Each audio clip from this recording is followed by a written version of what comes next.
Yeah, it's just how it is. It's just how it is. Laserdisc from early 1991 to late early 1991. Laserdisc reigns supreme. Okay, If you don't know about that, get the hell out of get the here. hell Get out of out of here. here. It's a big CD of watch you Star Wars on it.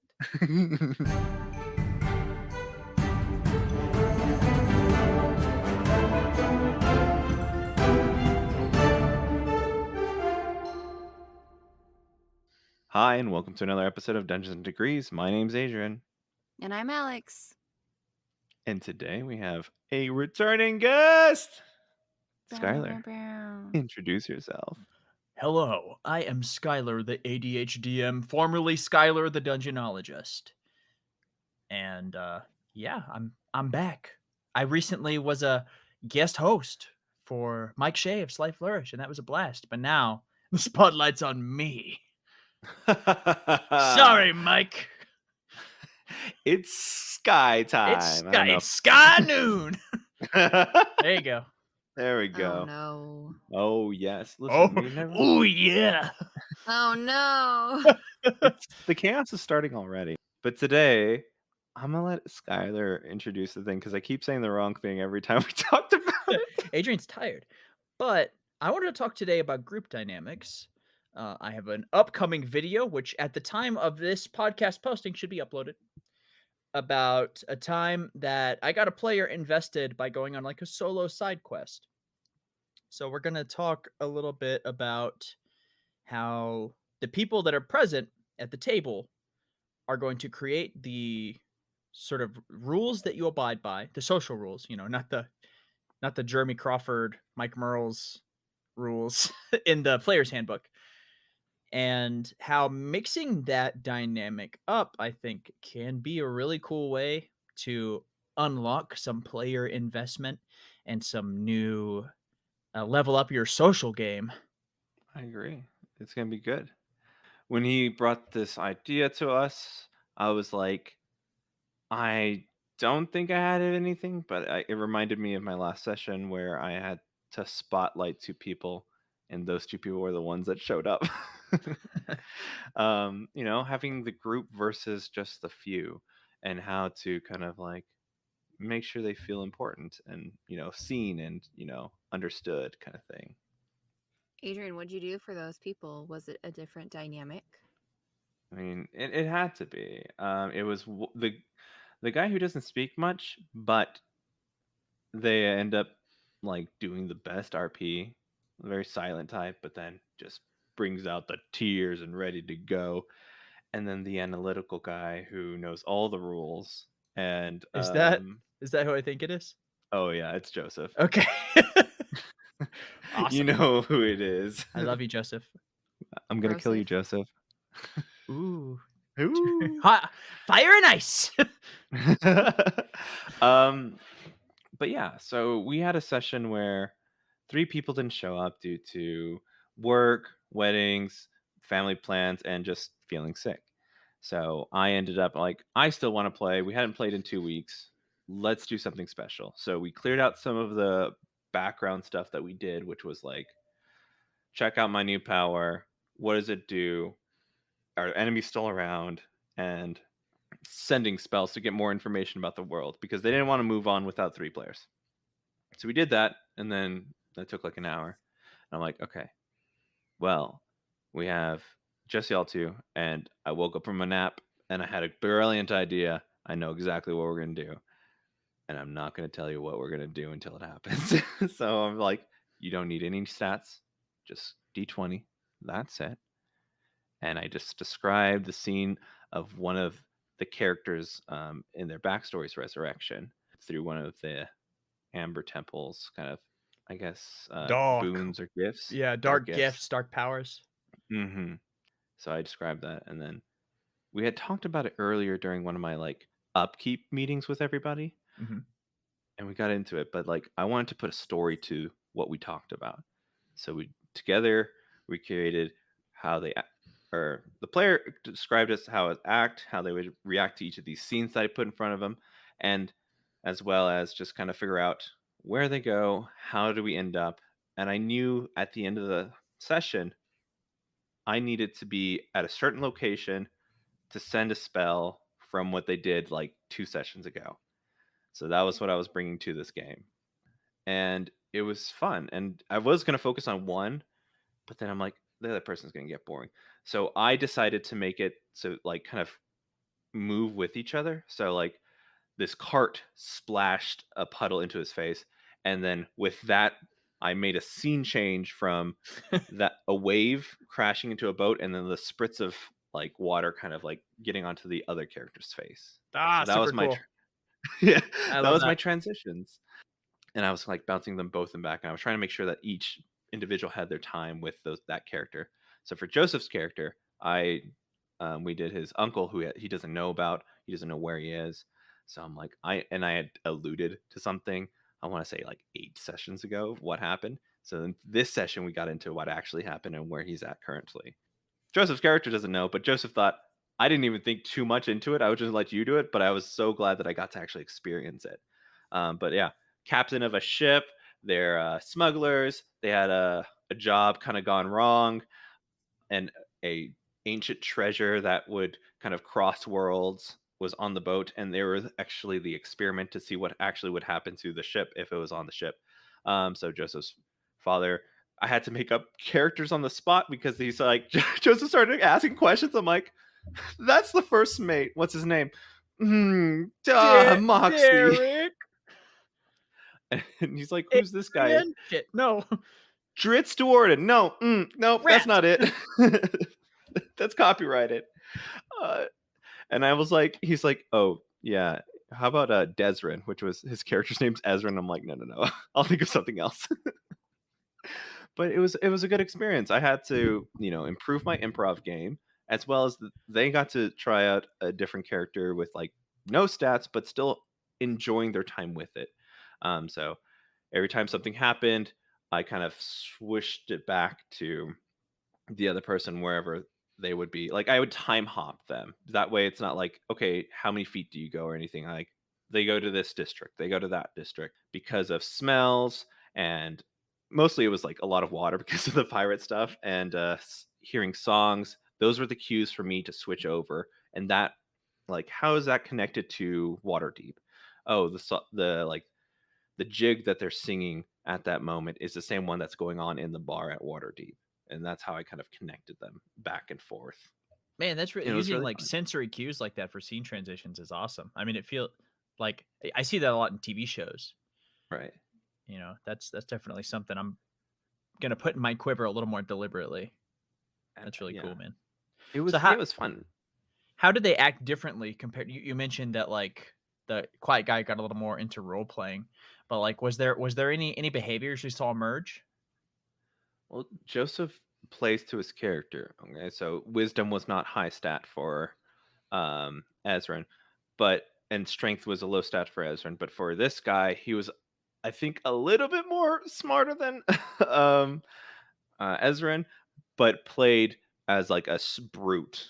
So he was, he put on that kind of mask and that personality and how he thought his, high charisma kind of character. Like you have to have that charisma to be a captain of the ship.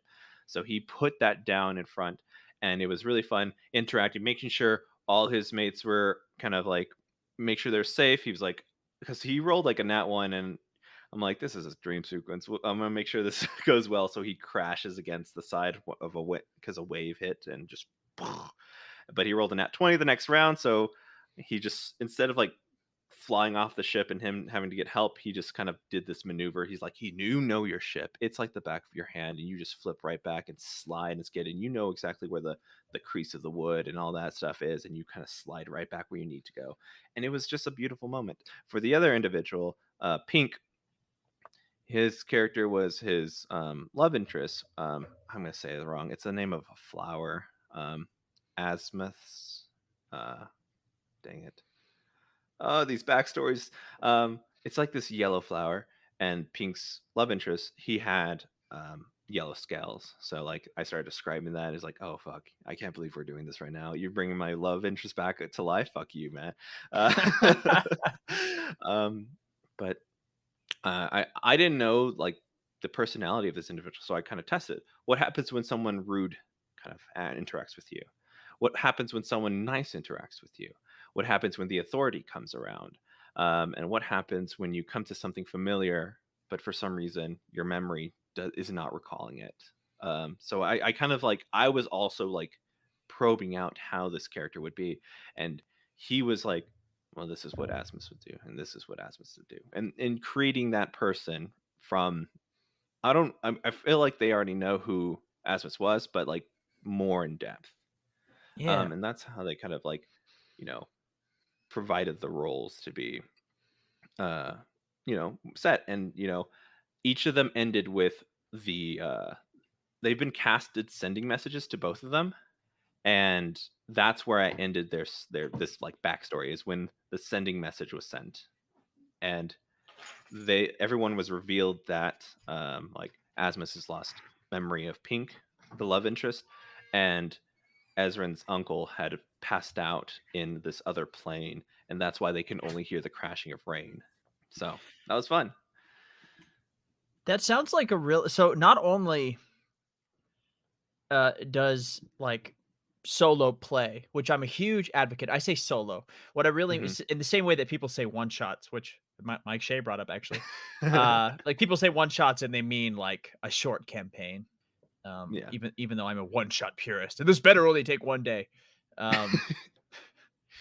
The getting smaller groups, subgroups of your main D&D group able to like splinter off and do something else, I feel like that's it. You can't help but increase player investment just through giving people attention, because attention is like that's kind of the main currency for people like me in D&D anyway. I really like when people are paying attention to me and the stakes are low. Like, I was a host at Alamo Draft House, and getting to like just talk about how much I love my favorite movies and how cool they are at first was really scary, because I was like, what if I say something stupid in front of everybody? So my heart rate tripled. Hell But yeah. that same kind of just being able to be in such a low stakes environment like role playing, which is why it's so useful in like therapy. Because if it sucks if your character dies, but you're not dead. At least there's that. Oof. that, Oof. I don't know if you that Can heard. that's Go Oh ahead. no, go. I don't know if you heard the last Alex. episode. A Okay. couple last episodes. Go ahead, Alex. Can I just for 2 seconds throw in the I really miss being a host in Alamo Draft House, like Oh yes. Mm, so much. Because I think I did it it's for like 3 years. okay. I'm gonna go on a small Alamo Draft House related tangent. We started my wife and I. Usually when I say we, I mean my wife and I, Anna and I. We started a book club for just ourselves. We were going to read Dune with other people at Alamo Draft House, just other patrons at Alamo Draft House. And the community manager, I think was the title, or like creative manager at the time, whose name was Chris, who was awesome. It was ooh, I forget her name. I should remember it. Anyway, oops. Oops. It was messed She up. reached Her out to us name? and was like, yeah, her name Avery? was, it was Avery. Yes, it was Avery. Avery, who I think is a school teacher now. She went back to teaching, yeah. So Yeah. she was a teacher, moved and did Alamo, and then went back to teaching. Yeah, And her and I Avery had a hooked lot of us up conversations with about that. like Robert Saucedo Yeah. and all those folks, and we ended up doing this thing in some official capacity. And then they were like, "You guys are already presenting movies for book club," because we'd read the book and then watch the movie. That was the shtick. So let's get you into just the host program in general. And it was awesome. Anyway, I love Alamo Draft House. It's back in Lubbock starting in September, and we might be able to get to host again. Anyway, group dynamics. So not only is the group, when you break it off into smaller subgroups, when you split the party, which, don't split the party. Oh no. When you split the party, you get to highlight people in a way that usually goes uninterrupted. And it can happen a lot in D&D, where you're trying to give somebody their big moment and there's another character who's just bored, and maybe you have like 8 players and they're like, I'm going to cast fireball, or I'm going to stab the NPC they're talking to. And not always like super destructive kind of misanthropic things, but usually, yeah, disruptive things to get attention. And when you just have two people, like people tend to wait their turn. So not only is there that, but the other sort of really cool part of switching up the group dynamic, of breaking into subgroups, is that I'm going to act differently around my wife and her dad than I am around just Anna. I'm going to act differently around my wife and her brother or any and like she has three brothers. I'm going to act a little bit differently. She's going to act a little bit different around each brother. They're going to act differently based on who's present. So there's like, if you take a group of like 6 people, you've got 60 something or more. I'm not a mathematician. Possible group combinations, and each one is going to be subtly or wildly different in how they present themselves and how they view themselves in the situation, like what they think of their role as. I'm sure you remember when you're a kid and you're hanging out with one parent, you're hanging out with the parent that's like a little gentler, whatever, whichever parent that might be. And you're going to act a lot differently around them than you are around kind of the more disciplinarian parent. At least that was the dynamic in our household. When we were hanging out with mom, it was very like, you know, maybe I'd slip out a little. I'd say, "Damn" or "bastard," Ooh, ooh, and she'd give me a ooh. look, but that was it. But I wouldn't do that around dad. Right. But just like the I would curse in the same way that Fire Emblem characters curse. Not actually none of the big three, but Yeah. seeing. I feel like it's a real waste if you never learn what all the group dynamics in your group are. And if you never get to see those combinations, like most D&D groups end up with some kind of a long-term relationship couple in them, because as that just becomes a more frequent occurrence throughout adulthood, is that like fewer people are single. And so I've had groups where it's like, okay, there's these two spouses, and when I split them up, like all of a sudden this one becomes crazy and like super like, okay, not crazy in a bad way. I mean like absolute wildfire. Like I'm gonna transform into a talking bat and try to convince this person that I am Strahd von Zarovich and that they need to listen to me. And like meanwhile, when they were playing with their spouse, they were very like contained and like analytical and planning, and their spouse would usually come up with a plan and they would go along with it. And being able to see that stuff shine and those dynamics sort of blossom it's become kind of one of my new like pillars of running a campaign, because I love side quests. I love being able to make every single character feel like they are the hero in this story in some capacity, that they're going to have their season of being in the spotlight, that they're going to have their season of other people being in the spotlight, but that they should have their own objectives and they can approach me and we can go like achieve those objectives. And I have one story in particular that is going to be in a video that should be out at this time of this recording being 2 published. weeks from now. Yeah.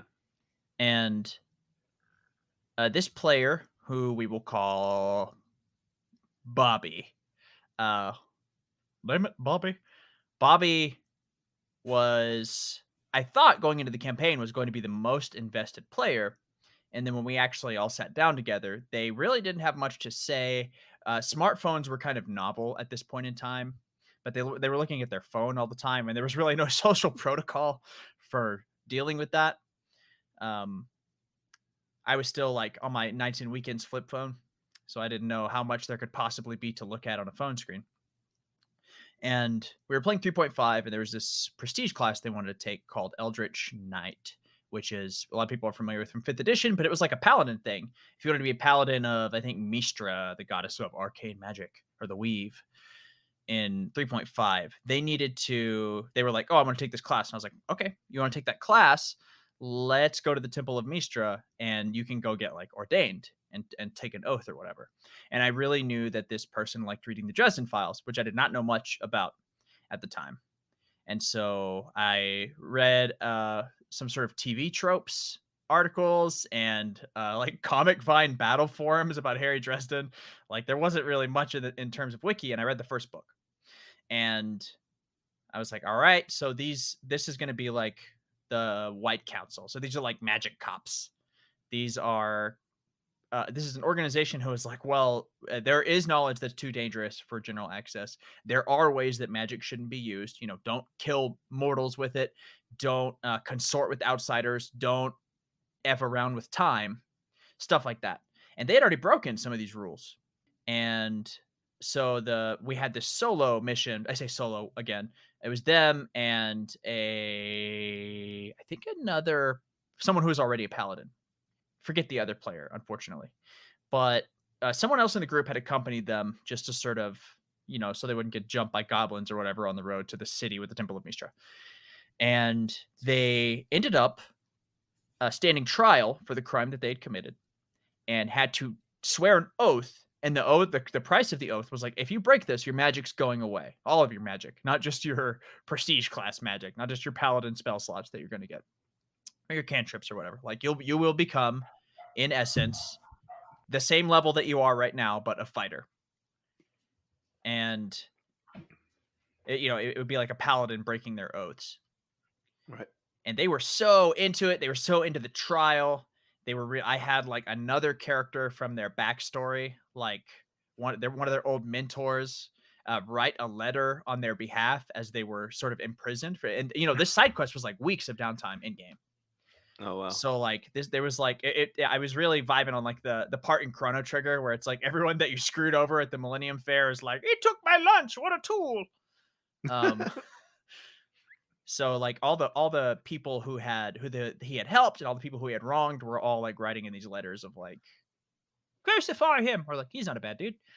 So that after that moment, it really transformed how Bobby was the fake name I chose. How Bobby acted at the table. I don't want to dox anybody. People are very investigative these days. Oh yeah. After that, Bobby was like, all of a sudden, this little shared backstory we'd created, this shared like isolated narrative, became the handle on which they gripped onto the rest of the narrative story. Like they had this like hit list of forbidden lore that they were supposed to look for and like contain. They had these rules that they were supposed to follow, and they were like, couldn't necessarily enforce them on the party. That wasn't the nature of the relationship between them and the temple, but they were like, I can't partake in this. So we had to find some creative loopholes. And they were way into finding creative loopholes. Like they were a power gamer. They created these, this build that was ostensibly at first just for some kind of mechanical advantage of like arcane and divine magic, and later became, the narrative seat for them in the campaign. And that was the first time where I was like, oh, playing with someone alone and seeing them sort of in their comfort zone, putting them in their element, that should be happening. And it can't always necessarily happen in a large group or with everyone present. And since then, I've used it I try to use it in every game.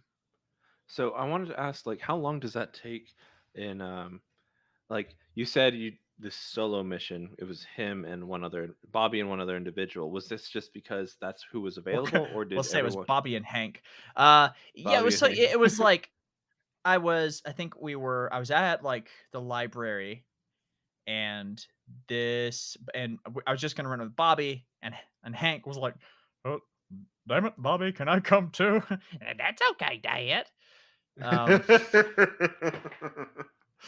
And so I got to play with Bobby and Hank was just there to provide like eventually testimony Mhm. on the would be Eldritch Knight's behalf. And it was I think it was just happenstance. Like we didn't really, I think we had like a email group that we used. Remembering past technology is so like, it's like, wow, we really used to just like Write write. letters. Yeah, we used to just write on the same cave wall and hope that someone else found my message. I was just thinking about how we used to navigate the world without Google Maps. And for 2 seconds, I was like, how the fuck did anybody get anywhere? Yeah, you just have like a Because, little panic attack of like, how do you even find yeah, it? did you just Like, know? I need to get gas. Hopefully, it's soon. Hopefully, there's a gas Right? station soon. And that, that's I used to know my way around town a lot better before I started using Google Maps or MapQuest before or Right. TomTom or any of the elder names. I could, but like my parents knew how to, like, they knew where the major interstates, like, where they went. There was I no do have fear. I have fear. yeah. I have fear in Dallas. I'm like, I think I know where 20 goes. I have an idea that 30 is a place I can be, but like where that is in relation to anything? No. Who's to say? That knowledge is lost. Right. Only Siri knows. I just remember, like, okay, you got to print out your instructions before you go to Lubbock. And I'm like, Oh my okay. god. Yeah, so I would like print out if I was driving with just my dad, speaking of group dynamics. So like my mom was always the navigator Hmm. because she's really good at like multitask. She's ADHD.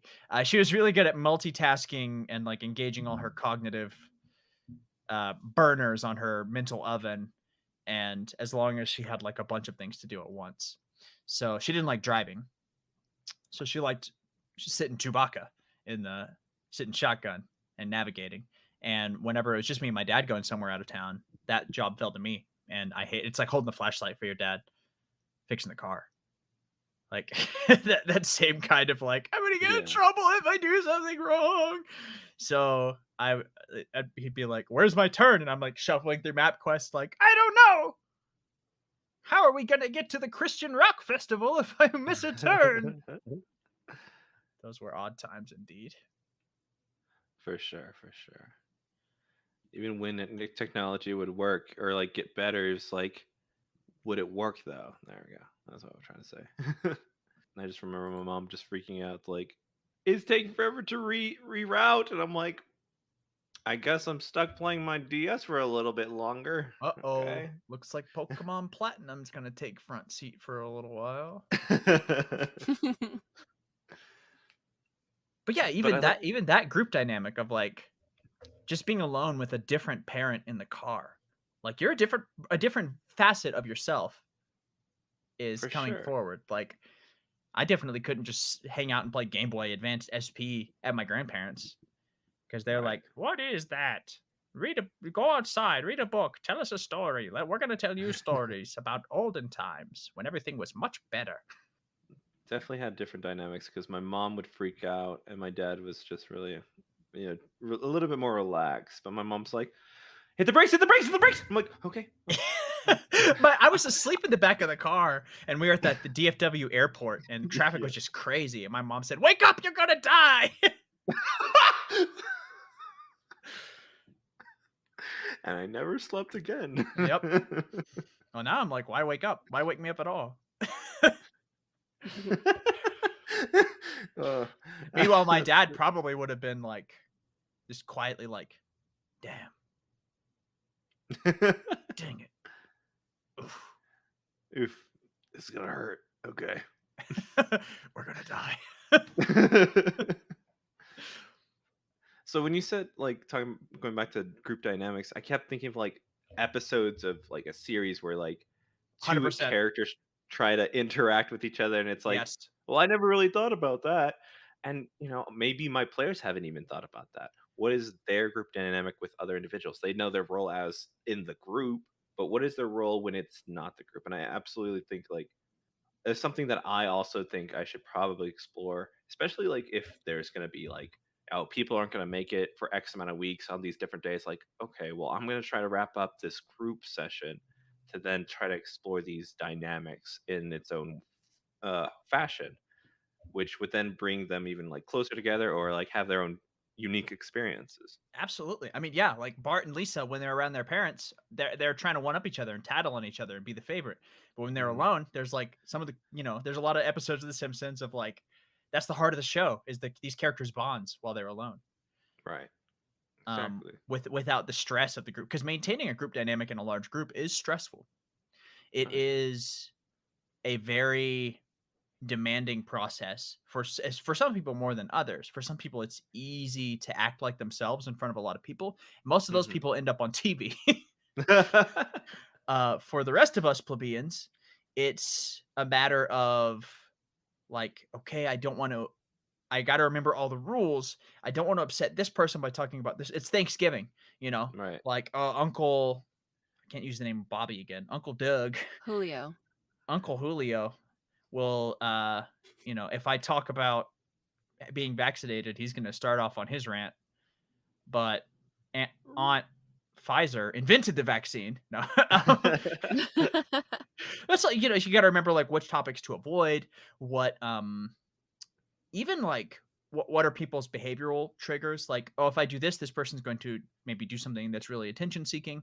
Mhm. As a DM, like, I've got to remember to reward this type of behavior from this person and penalize this type of behavior, because otherwise everything's going to get all out of whack, and it's a lot less stressful as the DM, which is a pretty big bonus if you're, just running for one or two people out of the group and you're getting to know them a little bit better and you're getting to know what they like about the game a little bit better, because not everyone's really upfront with what they like. Not everyone knows what they really like. Not every DM knows what kind of game they like to run. Some of us will just watch Critical Role and be like, yeah, I'm going to do that. Then we try it and we're like, this is not fun or fulfilling. Yeah. Yeah. There's a lot of like they've got their acting chops. They put on a character, and then when you try to bring that energy to the table, they're like, I'm not good at that. I just want to hit things. I'm like, hey, like now at this point, I'm like, yeah, of course, let's just go fucking hit things. Okay, if that's what you want, that's what you get. Uh, but like, everyone's experience is going to be unique to this game for sure. Well, yeah, and especially if you're talking about group dynamics and playing with a group for a while, like everybody has their learned role. Once you remove, the fighter, once you remove the big RPer, once you take those, people out, that whole dynamic has to change, because the person that maybe you've been using as a crutch to like hide behind is now gone. You've got to rely on yourself or whoever's left to push that forward. And I think part of it is trying to create the same level of storytelling that you have with the whole group, with that little group, but then that means you have to fill in different roles of those that are missing. So I think I've experienced that because our first run of Tales From had an entirely different cast and an entirely different storyline. And we lost a couple of critical players, and I'm playing the same character as I did, for 6 hours of recording time with new people. And, the first hour of us playing, I'm just like, this role feels familiar. I think I know what I'm doing, but like it sounds weird and I'm not confident. I'm not actually as confident as I was at the end of a 6-hour recording session. And I haven't even really given it much thought from the perspective of what you just brought up, which is like, if if the tank is gone and you're used to someone else taking all the damage, like even from a mechanical standpoint, like that's going to change how everyone interacts with the game. Even if it's just like, okay, today the druid's the tank, they're going to wild shape. But like, and that is some people, there's like the ludic narrative, the ludo narrative blend, which is like kind of was the only buzzword in gaming for about 10 years. But the idea that the story we're creating, which is by interacting with the game, which is made of stuff that's ostensibly on our character sheet. A lot of what happens in D&D is not on the character sheet, but so your tool proficiencies are going to inform the opportunities that you look for to, like, if you have Mason's tools, you're going to be like, can I fix this with masonry? There's always the player that's like, I have my alchemy supplies. Can I use the dragon fang to make a poison? And when all those tool sets are mixed up or some of them are missing, the levers, the buttons that everyone has to push to interact with the game become fewer. And the fewer options there are, the more likely we're going to see more of those options. And that's, I mean, that's just like a tool. That's a fun toy box that I want to play with as a DM. Like, how are you guys? I'm in a Curse of Strahd campaign right now as a player, which is, I'm kind of like the Gandalf of the group, and that I have all this knowledge that I'm not really going to share with them outright, because and the DM knows that I've run this, every Halloween since I was like 15, and that I've run a long Curse of Strahd campaign. I've run short Curse of Strahd campaigns. I have a video about all of Strahd's stat blocks in the last 40 years, which you could watch if you want. It's on my YouTube channel. It's called 40 Years of Strahd, I think. But Go check it out. last session. Stop right here. Go check it out, okay? Well, You'll finish understand. the rest of the episode. I'm At least get to kidding. the anchor ad. Listen to the anchor ad first. Right now. We're doing it right Then, now. ad break. Boom. But our druid was gone last night, and even that, our druid was the only healer in the group. We're very smart. That was like, we're going to make less risky decisions. So we became a more cautious party. And that in itself, I think that's the simplest expression, which I'm really glad you brought that up, Alex, because those two neurons hadn't connected in my head. That's the simplest expression of like a change in group dynamics. But it also goes like way, way, way deeper than that. You all of our shared experiences, the whole point of having like a diverse group is so that group is as resilient and as experienced as possible. It makes for the best kind of group in any scenario. And so that diversity is going to shine even more the smaller the group is. And once you see that stuff, you can't unsee it. You can't unlearn your players' like strengths and uniqueness. And so you're carrying it with you back to the main table. And it's this like beautiful Ouroboros of synergy that keeps repeating forever and ever and ever. And I can't advocate like side quests, I guess is a really good way to refer to them. I can't advocate side quests enough, because everyone has something that isn't shining, that isn't out around everyone else. And I think you should probably find out what it is as a DM. Yeah. And even thinking about my students, when I have the spotlight students gone, it becomes a very different class. Or if I'm pulling small groups, you get to see where some of those more quiet or reserved students are really shining. And if you're changing the dynamic, then you're getting to see different sides of people's personalities. And that's a lot of fun to see, Especially I'm very in younger sarcastic folks. to like one-on-one. Oh my God, the kids are so great. But in a big group, I know that I am definitely going to have a little more authority. I am stronger. I am more clear in my decision making. Once you pull my safety net of other people around, I'm very sarcastic. I'm very insecure, because then all eyes are on me. And just so you know, all eyes on me is a trigger for me because my students say all eyes on you. I thought it was from Bo Burnham's Inside. Oh no. I kept That's thinking also about that. cheaper than therapy. Is it though? Is it? That's the price, but what's the cost? Uh, Yeah, there's no substitute for therapy. That is not my Absolutely my not. official stance is not go watch Bo Burnham instead of going to therapy. Bo Burnham is Although not watching a Bo board Burnham certified psychologist. no, he may send you into therapy.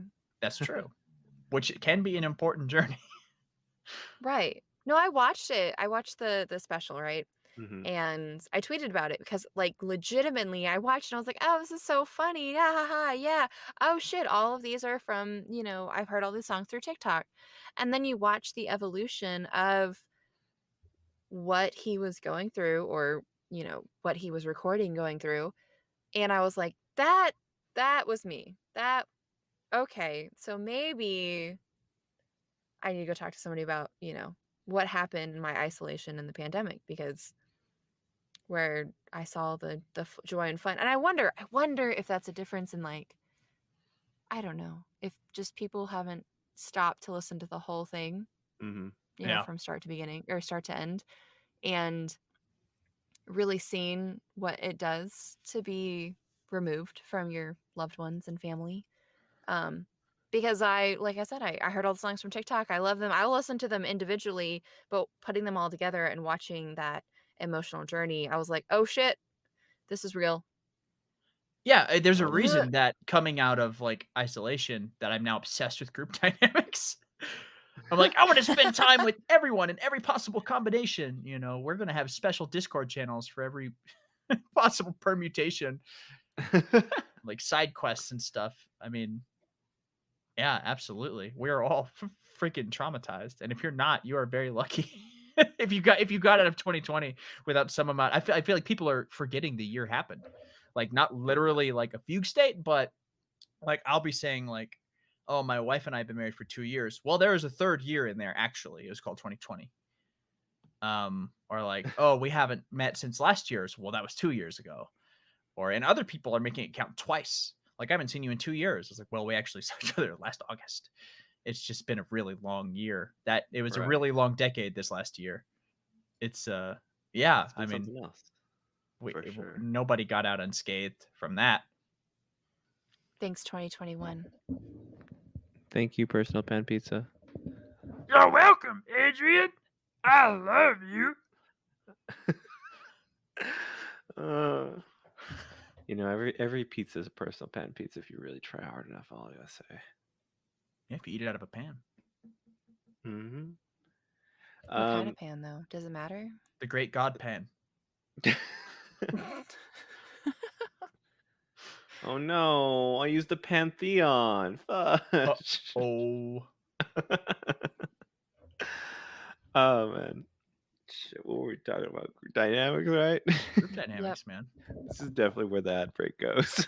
In this No, the lull. ad break goes where the ad break we talked about. Just try to hook that pizza sponsorship, man. Have you Brand ever synergy. had a pizza from Flying J's? Today's the day. It's calling to you. Go to that truck stop and go Today's get gonna be it. the day that you're gonna get some Flying J's. And I Flying have a lot J's of will, of questions as to course. where you guys are getting pizza. Truck Frozen stops. section today. I just drive Flying J's. 200 miles to the nearest Flying J's truck stop, and it's nice and cold by the time I get home. And you know what? I Yum. wouldn't have it any other way. I Nice get and to cold Flying re-experience it J's. heating up. You do, and everyone knows that reheating pizza is the best part of eating it. Yep. Okay, hold on. I found Yes. out my family was weird. Oh yeah?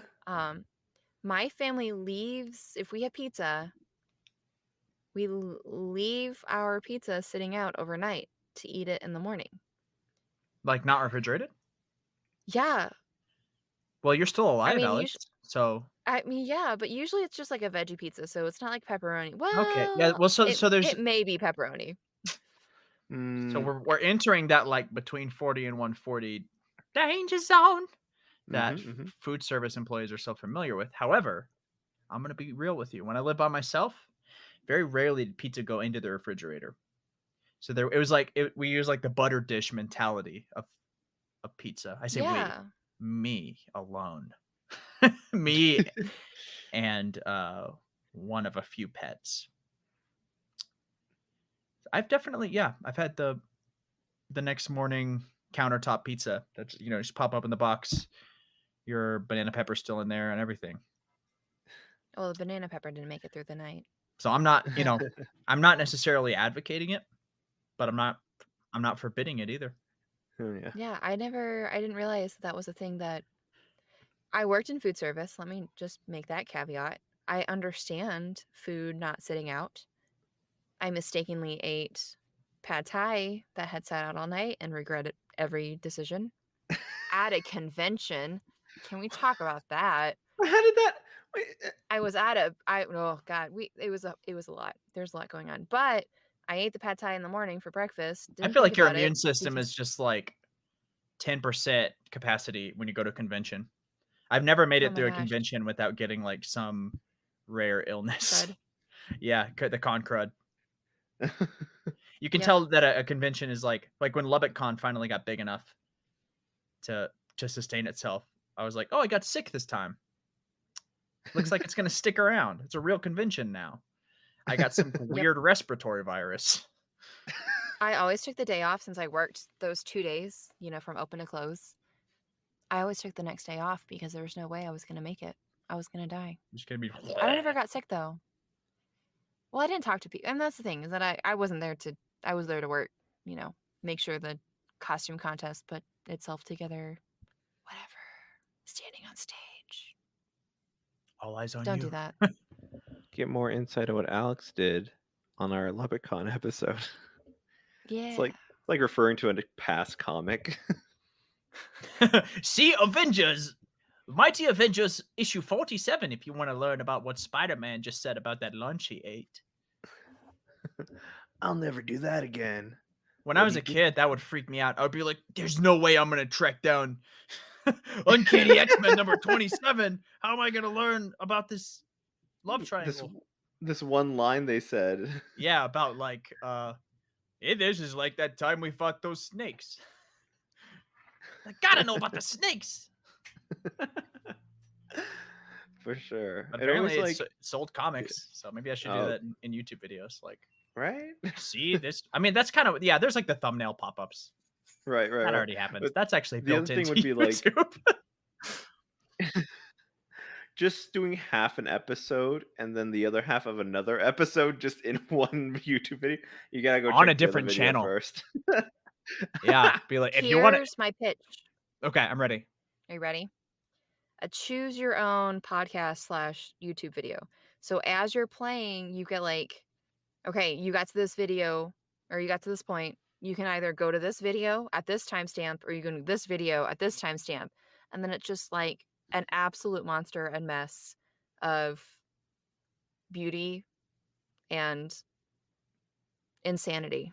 So I've actually written some choose your own adventure literature, ghostwritten, I guess. NDA. NDA. I allegedly have written someone who isn't me has written some choose your own adventure for a company I can't talk about, but I really would enjoy writing like okay, here's the ADHDM choose your own adventure, and it like travels through like other channels. So like, if you want to, oh no, it's the Yeti. You got to go back to the video you watched on Dungeons and Degrees YouTube channel to get a different ending. Like, I would be way into that. Sounds like a lot of fun, and I unironically am on board, and I'm going to ask you about this every week, Alex. We're gonna make it happen. No, look. I'm just here to pitch the idea. I'm not here to put it in practice. You don't just get to be an idea person, Alex. You're too important. No, I'm the idea person. I don't want to stretch. Stretch from the idea person? Yeah, stretch my role in the group. Adrian, this whole episode has been talking about changing dynamics in the group, which means you have to learn that's new why skills. we gotta get the Alex and Skyler episode. That's the lesson. That's the takeaway here. Adrian, get out of here. Bye. I can't leave. It'll stop recording. Hey, God, Adrian, don't go. To share another anecdote about group dynamics, I was running D&D for company name redacted, but it was all these employees of a company, and I was approached by someone in that company to run their game, and we did a lot of solo stuff. And one was like these two I was kind of running Waterdeep Dragon Heist, and I was also kind of running what's that big Monte Cook city, the city by the spire, whatever that's called, Fultus, maybe. I think so. Anyway, so it was like a mishmash of all these like urban fantasy campaigns that I really liked. And there was one part where there was this mercenary company that was going. They all split off to investigate their own leads for who where the world's greatest detective, Dupont Silverscale, where he disappeared to. And all the noble families and powers that be in the city were suspected. So everyone split off to do their own investigation. And one of my favorite sessions that I ran was this side quest where the tiefling bard and the human warlock swashbuckler rogue went to an opera, and they like totally decked out their outfits. They're both women, so their attention to detail and like the kind of game that they enjoyed running was different than like when they were also around the Dragonborn cleric guy and the Elven Ranger who are all like grimdark combat. What is my destiny? What is my fate? They were like, we're going to self-actualize through our characters by talking about how we're going to present ourselves at this opera.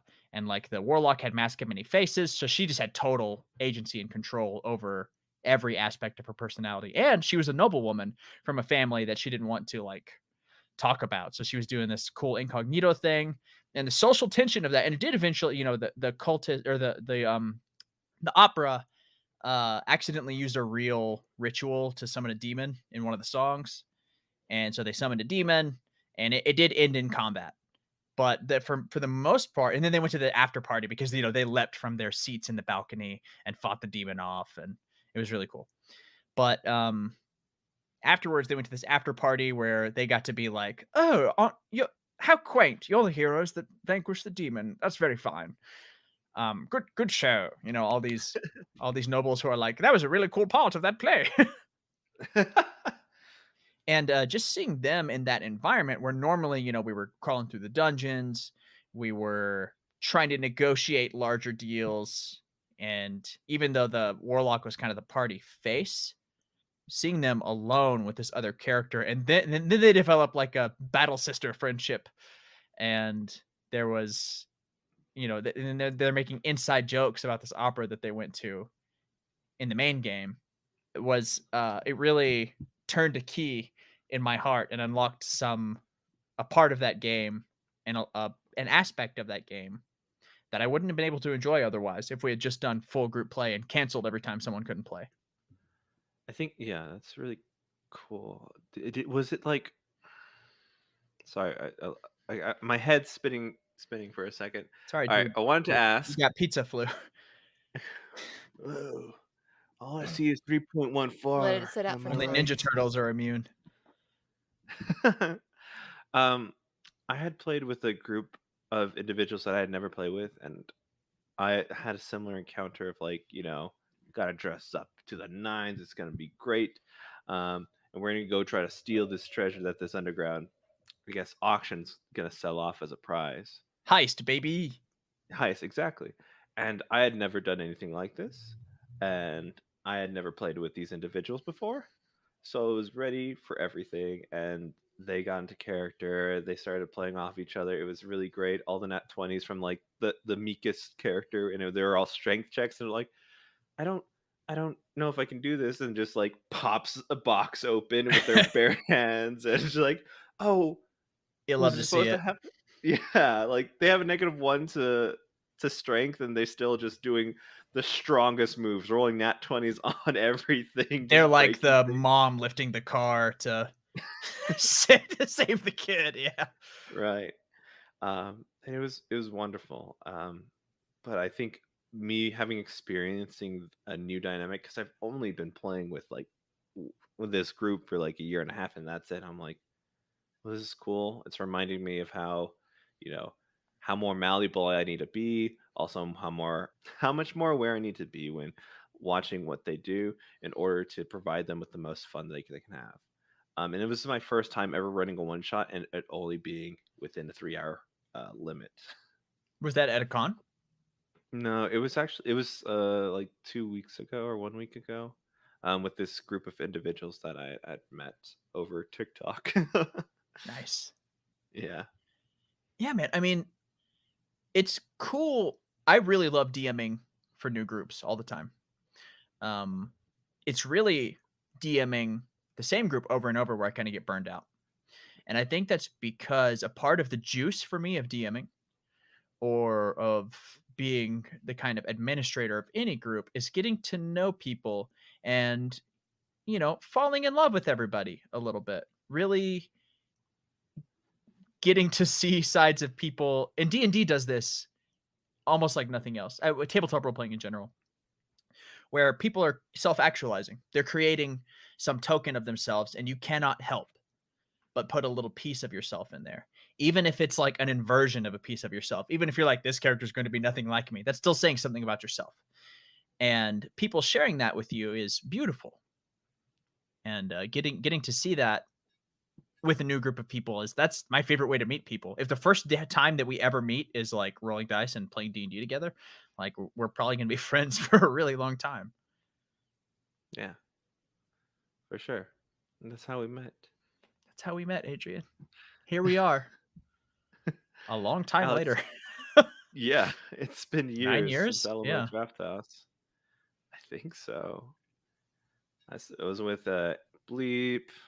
Yeah. Uh, It was with Bobby. Nope, not Peggy Hill. It was with Peggy Peggy. Hill. We were actually transported to Mike Judge's D&D campaign. Yeah, no, I totally see that, and I enjoyed it, having that new dynamic, and also gave me confidence that, hey, now that you've done one shots like 5 or 6 times, and finally this last time you kind of get the picture of what you need to do. Yeah. Maybe you can do it for a con or something like that in the future. So I'm excited. One thing I learned from playing a lot in different group dynamics is that when I was just DMing for like 6 years and then played my first game in a long time, I was kind of a shitty player. I was really I was like really just solution oriented. Like Hmm. to me, it wasn't about like I had been watching all this time with these players, like solving problems in very roundabout ways. So my Right. analytical brain had built this whole narrative of like, well, if I was playing in this game, this is what I would have done because I've always had all the answers. Hmm. And so at like 19 or 20, I played in some campaigns where I really took a lot of agency away from everyone else in like secretly meeting with another NPC to like broker a deal, or while everyone's sleeping, I'm gonna go take that artifact or whatever and make a wish with it, or while everyone else is Hmm. voting on the wish. And if that sounds like it sucked to play with, I'm almost certain it did. Nobody told me to get the hell out of there, but hindsight's 2020. So I've tried to be a lot more mindful about being a good player, and one of the tools that's helped me do that, and believe it or not, in the last 10 years I've grown a little bit. One of the tools that's helped me do that is trying to understand everyone's needs within a group, and whether I'm DMing or playing, facilitating those needs being met. And that's one of my needs, is being the support character. And it took a Hmm. while to learn that because I wasn't satisfied by this weird like problem solving, like just trying to solve it like a video game puzzle type of play. Yeah, I think it's been a while since I played, and I feel that like my role in every game is trying. Like I think the last time I played after like DMing for so long, I think I did the same thing. I'm like, no one's moving the plot forward. I'll do it. Like they're just dicking around and having fun and a good time. No, no, no, no, no. We got to move forward, No, I'm gonna guys. Like, what are you backseat doing? DM. Yeah, really. So it totally resonates with me too. That's how I get that 100%. Shoot. But yeah, I think that I guess to wrap this up, group dynamics, I need to explore it more. I need to see like what these pairs do. I don't know what I'm picturing, but like when there's like some fighting game or some sort of strategy game where you put certain characters together and they make this certain team and they have like their own team title. I don't know what it is. It's just like in the back of my head, and like they do a cool combo when they're all Yeah, together. or even like a fighting game where someone has it like if Goku and Vegeta are fighting, they'll talk about each other. They're like, "Hello, Kakarot. Hello, Vegeta," and you're like, "Wow, it's special and unique." Oh yeah, like unique dialogue lines. Yeah. Yeah, yeah, unique dialogue. That's what we need. We need unique dialogue between our We need characters. to bring some unique dialogue to the table. Stop saying I'm gonna go in a rage all the time. Let's say something else. Let's do something else. I'm gonna protect you Yeah, angrily. I don't know. because of what happened before. Ragnar. But yeah, I'm excited to try that out. Definitely not in this game. I'm trying to wrap it up because I want to make some new homebrew game that I'm gonna start streaming. But to be honest, I'm looking at how much work I got ahead of me. It might be another 3 months. Almost done with Curse of Strahd. Hey, well, you did just interview Mike Shea, and Return of the Lazy Dungeon Master is that's like the Bible for. But I don't think he would agree, but yeah, it's like a singular piece of literature that you can get dogmatic about and get some very serious results. Oh yeah, for sure. Yeah. Anything left, Alex? Skyler, my undying love to you always. Me? Yeah. And Adrian, you're okay. Yeah, I've always thought that about you, Adrian. Hey, you know what? That's good enough for me. Let's keep going. Oh, he slipped into character. He's protecting himself. I put up the walls. This voice. Put up the walls. Bada bing, bada boom. Pizza time. Okay. Gabagool. Gabagool. This is gabagool. I know y'all are being stereotyped, right? Like I get it, but part of me just wants to go watch The Fifth Element based on your accents, and I don't know why. I mean, I know why, sort of, but like The Fifth Element is what I want to go watch right now. See, my friends sent me a compilation video of in a long time of Tony Soprano saying the word gabagool, and he's just like holding packs of meat and just walking around eating it. So that's why gabagool I didn't even stuck know in my head. The gabagool. I just thought gabagool was like that you're just like lampshading a stereotype. They showed it to me, and I'm like, I've never watched this series ever, but this is gold. I don't get it. Is pretty freaking good. Cold take. The Sopranos is a good TV show, and you should watch it. It's like some people's whole identity. It's as cold as this gabagool in my hand. Yep. Oh, I need a microwave. Sorry. We have fun here. We have fun. I'm hurting inside. Alex hurt my feelings. It's good to get that out. Yep. Yeah. That's what I'm here for. If only there was a counselor. Which you can. If there was only something you could do. Which there's going to be a counselor on Skyler's episode coming up sooner or later down the line, wherever it may land. I will have a video with Dr. Megan Connell, who is like an unrelenting force for good. She uses Dungeons and Dragons and role playing as a part of her practice in her clinic, and if that's not the coolest damn thing you've ever heard, then you're dead inside. Absolutely. See, she's putting in practice what we talk about and pretend like we don't, like it's a new novel thing. So we're like paladins, and she's like the deity that's putting out the energy and the source. We're taking like oaths of use role-playing games to feel better, and she's generating that power and research. We must keep her alive. Yeah. I've personally thwarted 10 assassins. That's not true. Amazing. Good on you. 15. A little less amazing. I underplayed it. Story, though. You did. You got us. Here's the thing. They all attack together. No big deal. Oh, shit. That's a lot of people. That's a lot of assassins. Yes. Gotta love it. I think I said all I gotta say. All right, let's get this rolling then. Plug. Hey, plug your things. You can find me at the ADHDM. That's my YouTube channel, Skyler the ADHDM. You can find me at _ADHDM on Instagram, at Skyler Springer on Twitter. And if you find me in real life and you do have a sword, just pass me a sword too, so it's a fair fight. And yeah, that's all I got. I've got a video that'll tie into this episode coming up, talking a little bit more about group dynamics and the fabled Bobby and the erstwhile Hank. Awesome. Thank you for listening. All right, Alex?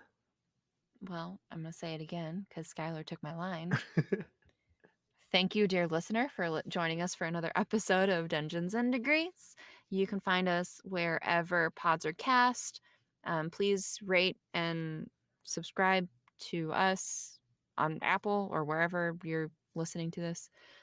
Share us with your friends, share us with your family, share us with your therapist. That would be great. Thank you.